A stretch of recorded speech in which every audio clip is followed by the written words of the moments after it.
hear me, Matt?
Okay, we're ready to get started. And again, just go ahead and find your place there at your table. And I'm going to turn it over to Brother Dan Griffin.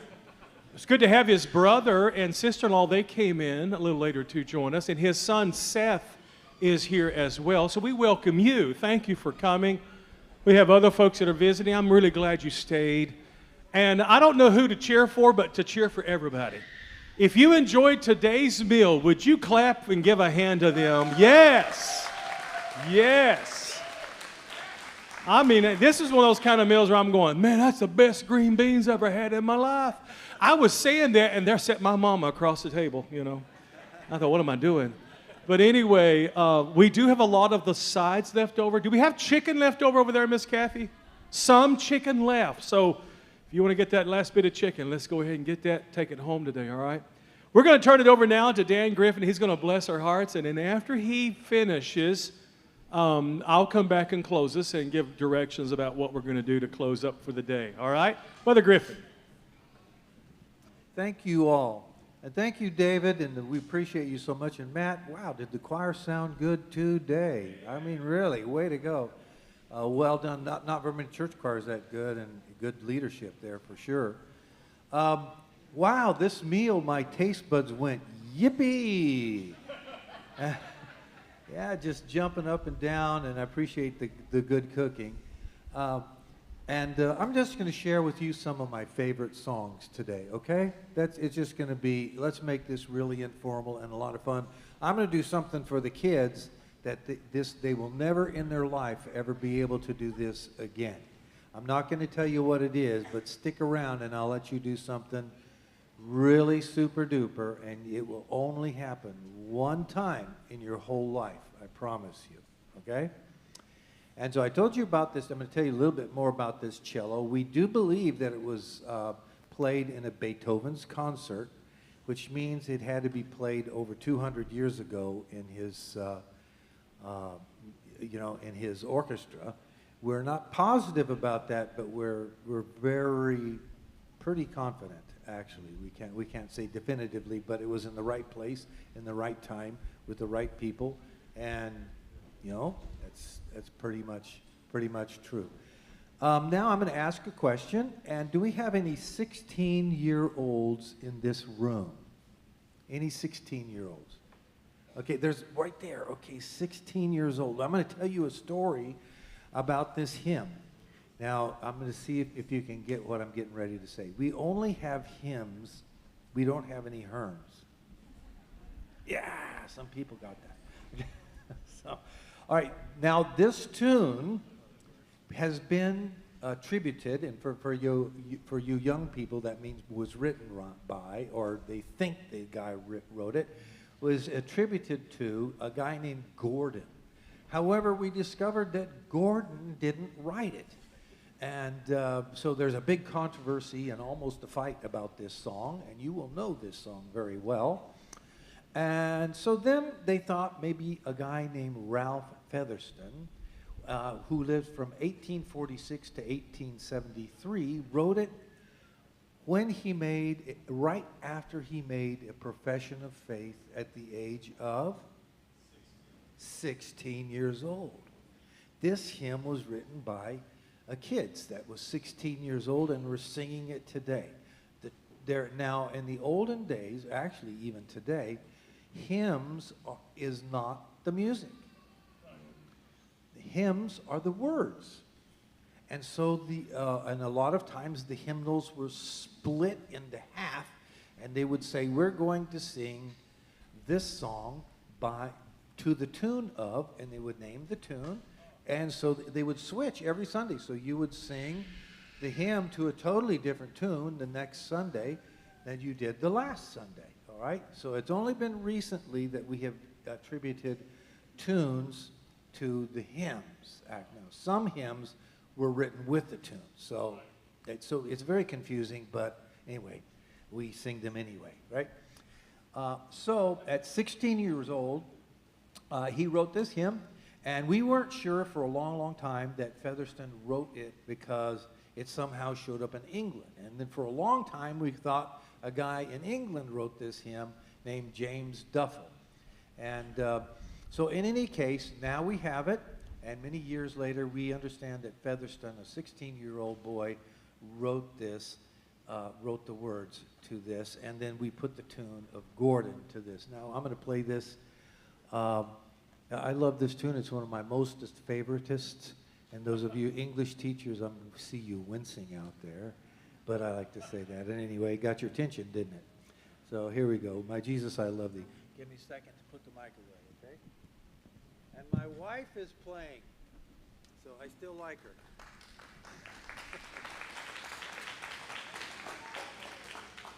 Can you hear me? Hear me okay?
Page is all goofed up.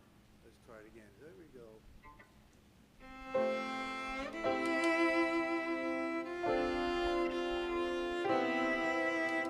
I'm going to have to fix my page. I'm sorry. Pretty informal. Yeah, we're very informal. Okay. Okay, we're stopping at the second verse, and here we go. You're seeing my foot going like crazy. And here we go. Now I got it. So.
Who made it through it?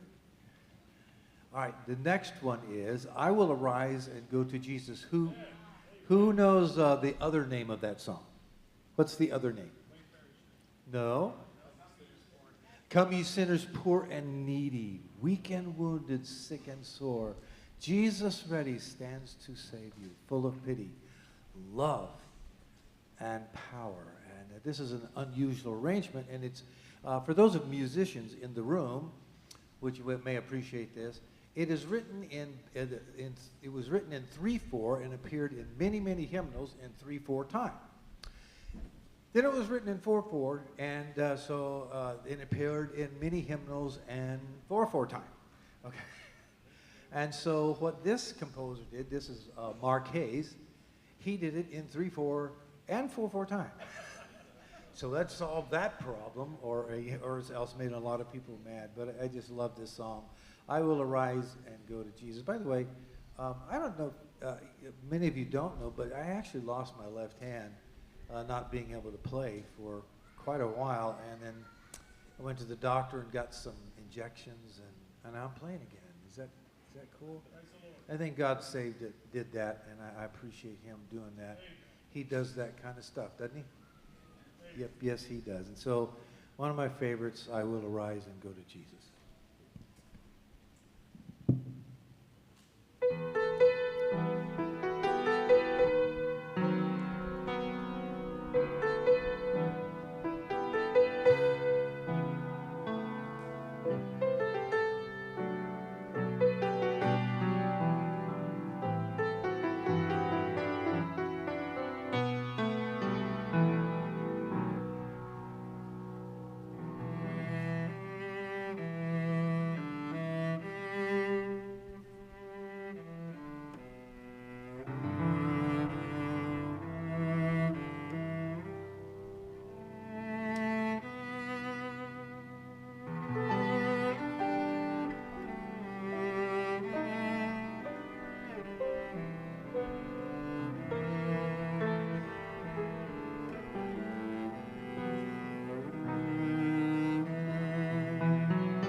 In the service, we talked about being depressed.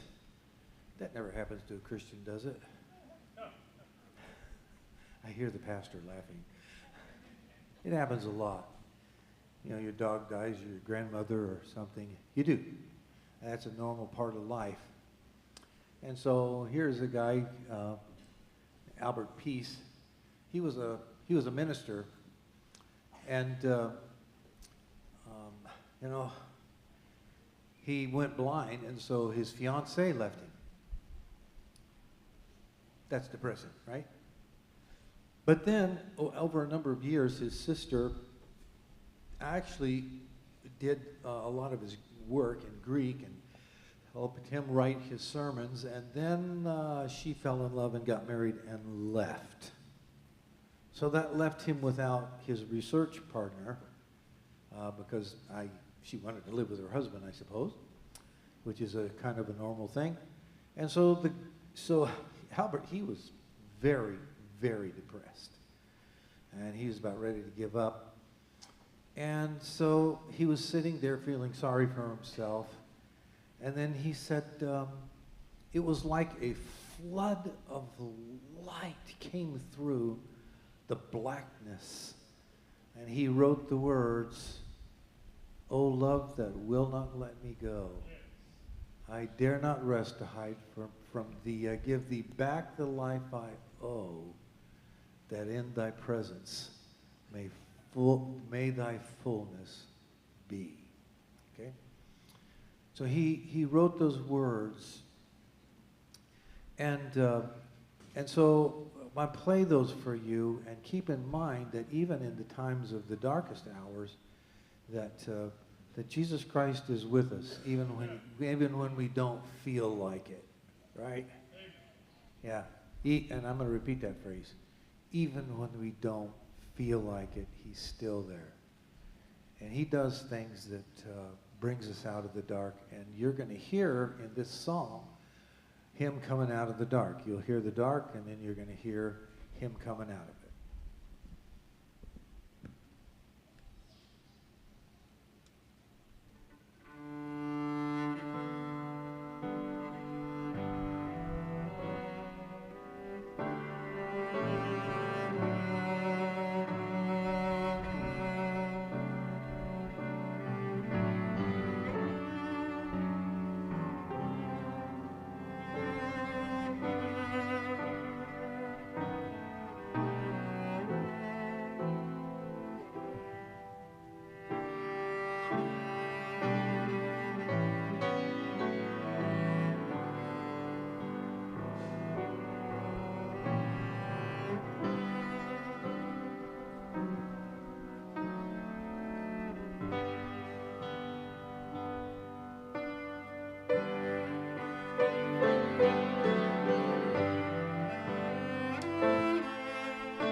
okay, I promised I would let the little kids do something really cool.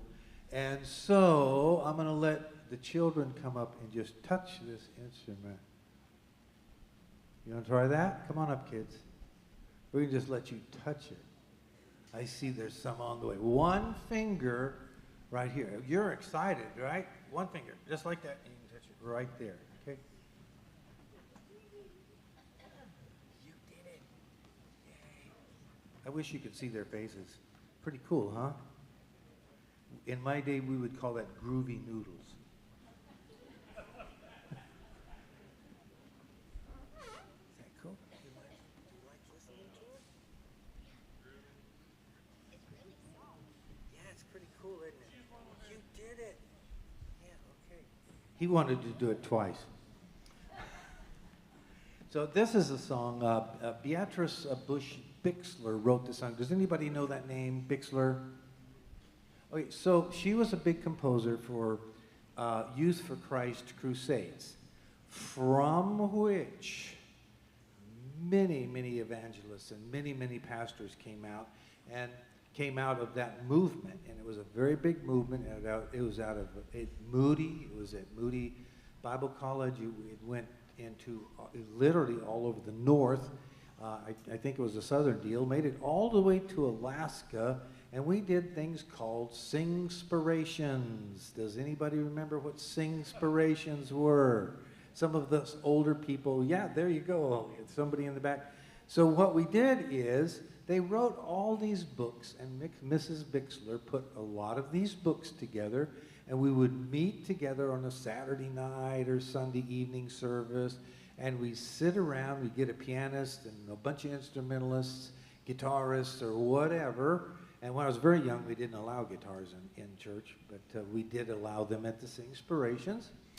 And so we would come around and we would sing through these songbooks. And Mrs. Bixler, guess what, was one of the ones that put that all together. And out of that movement came guys like Billy Graham, and let's see who else, Cliff Barrows, and a lot of other very, very famous. Robert Shaw. Does anybody know who Robert Shaw was? Yeah, Robert Shaw, one of the greatest conductors of all time,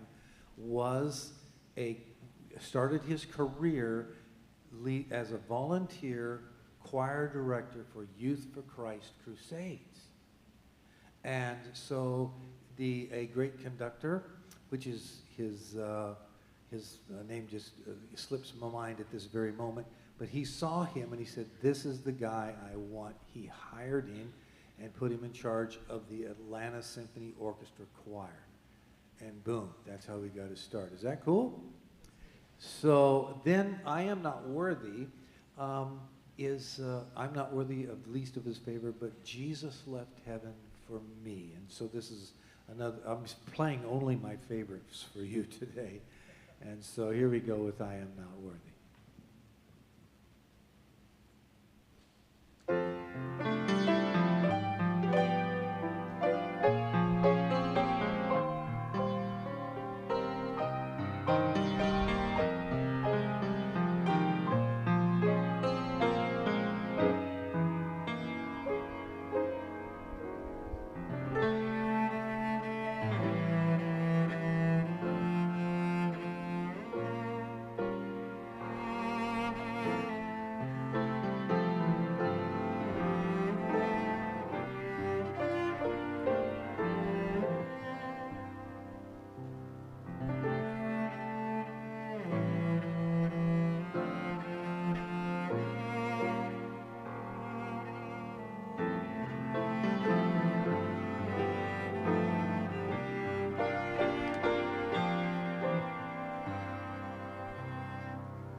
Now I'm going to play for you the second mostest favorite song in the all Christendom. Who can guess what it is? Everybody speak at once. How great thou art, yes. And what is interesting about this piece is it started in Sweden, and the gentleman composed it in Sweden illegally. He was very illegally. Matter of fact, he could be thrown in jail for composing a piece like this during that time, because there was only one state religion, and that was it. And he was a Protestant, so he could have gotten into a lot of trouble. So it somehow made it into Russia, and so it went through Russia and finally into Ukraine. And as it went in through Ukraine, a British man heard this being sung and prayers being said as they sang this, How Great Thou Art. So he thought it was such a wonderful song that he translated from Ukrainian into English, and he took it to England and he presented it to a gentleman named Cliff Barrows. Who is Cliff Barrows? Cliff Barrows was Billy Graham's. It was Billy Graham's song director. And so he presented that to George Beverly Shea, who sang it in a crusade, and now it's in our hymnals. So it has quite a long history. It has an old history, and it's sung literally around the world. And so this is for you.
Somebody liked that song.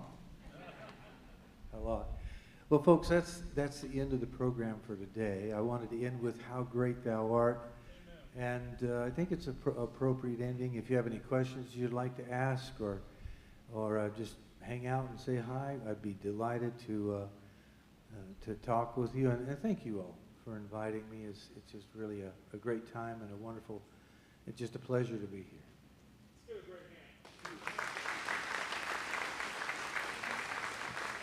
I've so enjoyed that. And how old is the cello? Not that one necessarily, but in history of the cello itself. Oh, probably approximately 400 years. Yeah, technically maybe 500. Yeah, cello. Amazing, isn't it? Beautiful instrument. I was kind of hoping he would play Jaws for us one time, but anyway, that would. I'll take it. Oh boy. Can you do that? Da, da. How's that part go? There you go. That's good. For you Florida fans out there. All right, let's be dismissed. Here's what we're going to do, ladies. Again, your containers, bags, those kind of things for your casserole dishes are back on the red bleachers. Gentlemen, we're going to get all the tables up, all the chairs in those racks. We'll bring the roll-in racks over here so we can put everything in. I think they're over there at the cafeteria, so we bring them back this way. And then if I could have a crew of guys go over and just stack the auditorium chairs in stacks of 5, that would give us a real head start. And then we'll kind of coach you along the way and all of that. Ladies, again, don't forget to get your things. And let's just consider one another, not to knock each other down, okay? And we'll have some people overlook the trash, make sure that's taken care of. But thank you for staying. Thank you, ladies, and all of those who made the meal. Thank you. God bless you. And once again, let's give a hand to Brother Griff and his wife, Johnny. What a blessing they've been. What a blessing. I have been so blessed. God bless you. You're at liberty to go.